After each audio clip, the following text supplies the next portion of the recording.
When the Home Office researcher began to share her findings with the council, she told them most of the perpetrators being named were from that community. She was taken aback by the response from one official. She said, "You must never refer to that again. You must never refer to Asian men."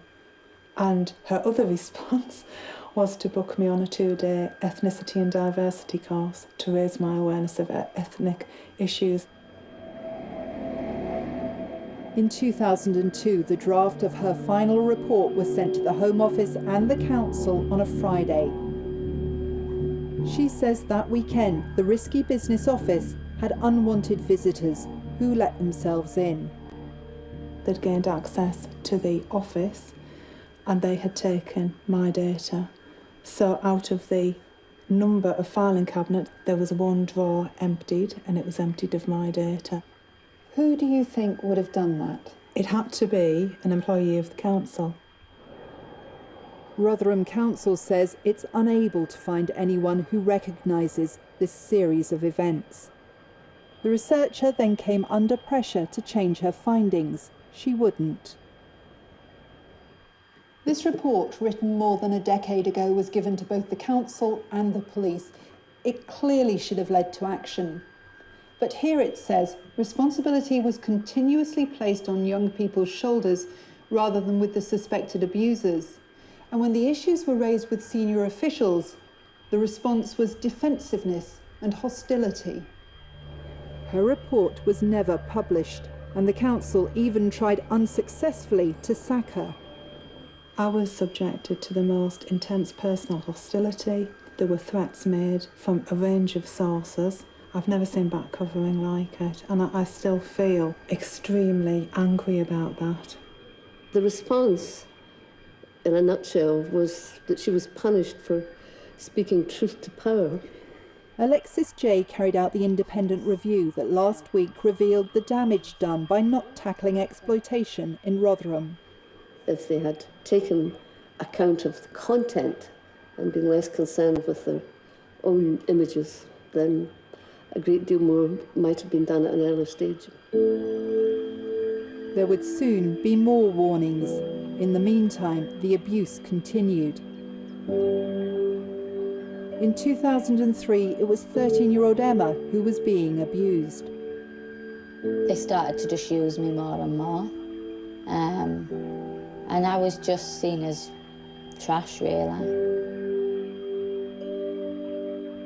Emma's mother knew something was wrong when neighbours told her they'd seen 2 men hanging around the house.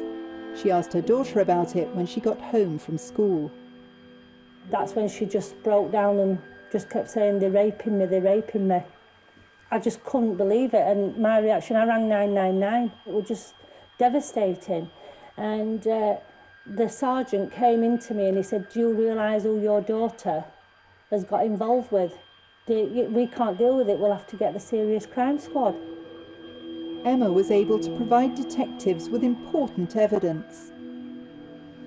He made me take my coat off and lay it on the floor, and then he told me to lay down on the floor, and I told him I didn't want to. She'd hidden the clothes she was wearing on the different occasions when she was raped. She gave them to the police. She didn't want me to see them, she did them. And she went and got them out. There were like 6 bags of clothes. There was a cream coat that got blood all over it, and they took all these clothes away. But the police lost the coat and the rest of the potential DNA evidence. Emma then began to get threats from her abusers. Feeling frightened and unsupported, she withdrew her allegations. I was very confused, and basically I just wanted to go back to my life before and get rid of it all. It wouldn't be long before her exploiters would draw her back into their world. That year, 2003, the authorities received their second clear warning about the seriousness of what was happening. It came from Dr. Angie Heel. She was employed by South Yorkshire Police to look at drugs crime. In Rotherham, she quickly identified links to sexual exploitation. It really didn't make any sense as to why there were major police operations that were being launched to investigate these issues. So she decided to write a report on the problem. Some police officers for the report gave information about circumstances in which young people were being found, the levels of abuse and violence and rapes that were happening. Her report was sent to senior police officers in South Yorkshire and Rotherham council managers. She pointed to the lack of convictions and to the police named names. And I didn't hold back on what I was reporting. And what actually happened? I don't think anything happened at that time. And one of the things that kept coming back was, where's your evidence? And I was thinking, isn't that your job to collect evidence? It was another warning dismissed. But the wider community was also getting worried. For many years, Jim Stevens ran a charity for homeless young people in Rotherham. His staff saw men targeting 16 and 17-year-old girls and boys at hostels. They told the police and the council. We were getting responses from quite senior people within social services, particularly, and safeguarding, that there wasn't actually a problem in Rotherham at that time of any kind. And whenever we raised the issue of sexual exploitation, we were considered to be unprofessional, alarmist. However strong the denials, there was no let-up in the abuse. The parents of yet another girl found themselves constantly on the phone to police, reporting her missing. I really lost count of how many times I would phone them in a week. Just depended. Sometimes probably twice a day. Only now is their daughter able to describe how the people meant to protect her made her feel.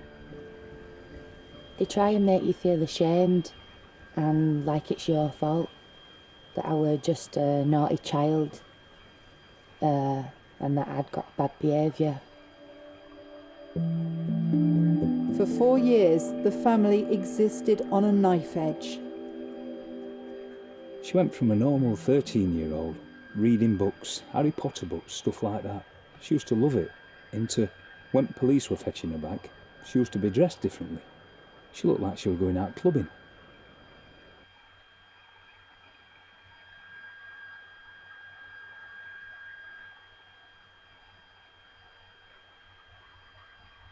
They were taking her away from us and we had to deal with it like, well, no, you're not. You're not having her.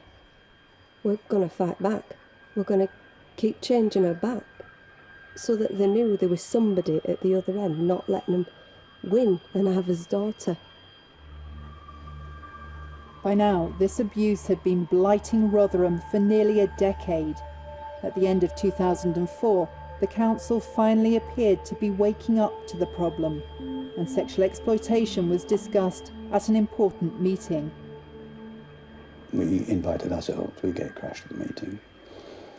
It was chaired by the leader of the council. There were lots of heads of department there. There were senior social workers, people from police, from the youth service. They were given details of how girls were being groomed and exploited in Rotherham. Council leader Roger Stone appeared to some visibly shaken. He was very angry, he was very shocked. And I remember him saying, "We are not having this has got to stop." We were very, very optimistic after the meeting. For the first time, the statutory sector had seemed to recognise the issue and make a commitment to do something about it. But little seemed to happen, and finally their patience ran out. More than 30 voluntary organisations wrote a joint letter to the council's then chief executive. We felt, right, let's go to the top. Let the chief exec explain to us why there has been such apparent lack of progress. What was the response to your letter? We didn't get a response. So why did it appear nothing was being done? At another council meeting in 2000.